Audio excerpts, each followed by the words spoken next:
નમસ્કાર, જય શ્રી કૃષ્ણ.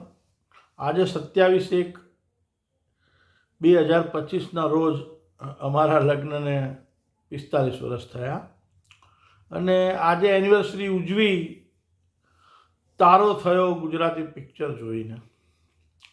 બહુ જ સુંદર પિક્ચર, બહુ સુંદર. કાજલ ઓઝા વૈદ્યની વાર્તા, એમનો અભિનય, ભાઈ શ્રી હિતેન કુમાર, હિતુ કનોડિયા મહેમાન કલાકાર તરીકે બહુ સારું કામ. સમાજને ઉત્તમ સંદેશ આપતું સ્વચ્છ ગુજરાતી ફિલ્મ જોઈને બહુ ખુશી થઈ. તમામ કલાકારોનો ઉમદા અભિનય અને સમાજને એક સારો સંદેશ.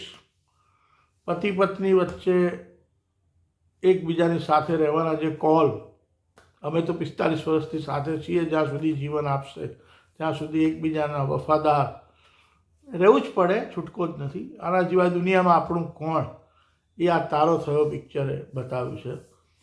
ભાઈ શ્રી હિતેન કુમાર સાથે પણ મારે અગાઉ વાત થયેલી છે. બહુ જ સુંદર અભિનય આપ્યો છે ભાઈ હિતેનભાઈ.